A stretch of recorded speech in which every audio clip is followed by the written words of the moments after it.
Shalom. దేవుని సమాధానం మనందరికీ అనుగ్రహించబడును గాక. అలాగే ఈరోజు వాక్యాన్ని ధ్యానిద్దాం. ఇర్మియా 17వ అధ్యాయము 9వ వచనము. హృదయము అన్నిటికంటే మోసకరమైనది, అది ఘోరమైన వ్యాధి గలిది, దాన్ని గ్రహింపగలవాడెవడు?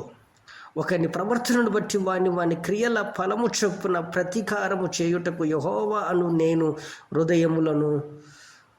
హృదయమును పరిశోధించువాడును, అంతర్య ద్రిములను పరీక్షించువాడును. దేవుడు ఏం చేస్తాడంట? మన హృదయంలో ఉన్న ప్రతి దానిని పరీక్షిస్తాడు, పరిశోధిస్తాడు. ఎందుకని? అది బహు ఘోరమైనది, అది బహు మోసకరమైనది. కాబట్టి మన హృదయంలో ఉన్న, మన తలంపులో ఉన్న ఆలోచనలను బట్టి దేవుడు మనకు ప్రతిఫలము ఇస్తాడు అన్నదానికి ఏమాత్రము సందేహము లేదు.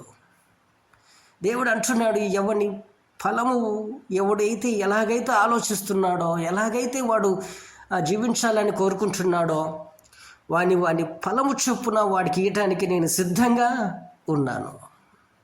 ఎందుకని? మీ హృదయములు బహు ఘోరమైనవి కాబట్టి, మీ హృదయములు బహు మోసకరమైన వాటిని కాబట్టి, మీ హృదయములు బహు వ్యాధి కలిగినవి కాబట్టి, ఇటువంటి హృదయమును మనం సరిచేయబడాలి అంటే దేవుని దగ్గరికి రావాలి. దేవుని వాక్యం ద్వారాగా సరిచేయబడాలి. దేవుని వాక్యం ద్వారాగా శుద్ధి చేసుకోవాలి. దేవుని ద్వారాగా మన హృదయములను శుద్ధి చేసుకొని నూతన హృదయముగా మార్చుకోవాలి. ఎలాగా? వాక్యం ప్రకారం.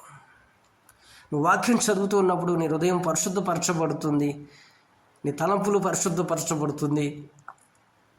దేవుడు నీకు కలిగిన ఆలోచనను కూడా అది సఫలం చేస్తాడు. దానిని బట్టి నీకు ఆశీర్వాదకరంగా చేస్తాడు. కాబట్టి మొదటిగా మన తలంపులను, మన ప్రవర్తనను బహుగా కనిపెడుతూ బహు జాగ్రత్తగా కలిగి జీవిద్దాం. ఒకవేళ వాటిని వ్యతిరేకంగా, దేవునికి వ్యతిరేకంగా ఆలోచించినట్లయితే ఏమి పొందుకుంటాం? 11 లేదా 10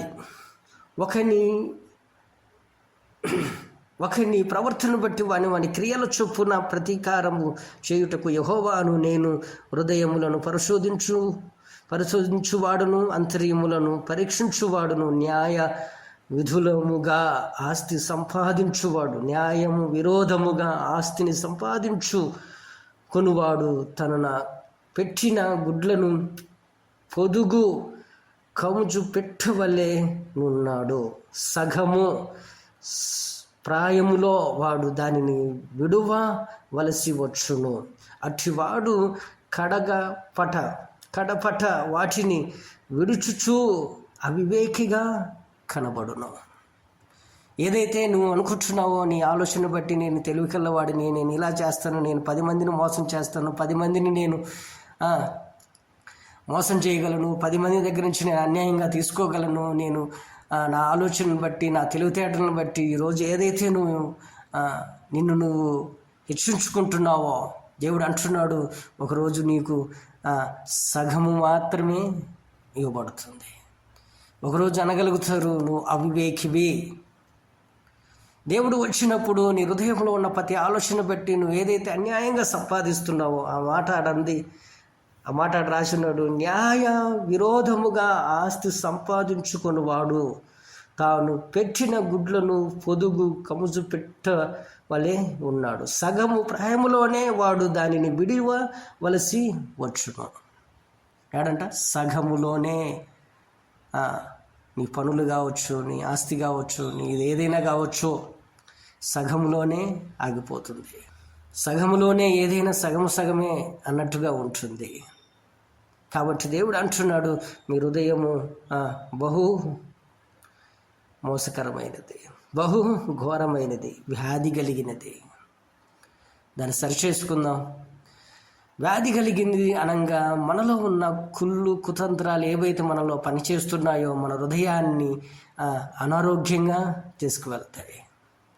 మోసము అనంగా ఇతరులను బట్టి మోసపుచ్చాలని, ఇతరులను బాధించాలని, ఇతరులను ఇబ్బంది పరచాలని, ఇతరులను అన్యాయముగా ఏదైనా ఒక వాటిలో విరికించాలని బహు ఘోరమైన ఆలోచనలు పెట్టుకుంటాం.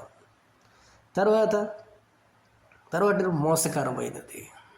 మనం అనుకుంటాం మనం అనేక మందిని చాలా ప్రేమగా ప్రేమిస్తామని, కానీ ఆ ప్రేమ మనం మోసపుచ్చే ప్రేమ.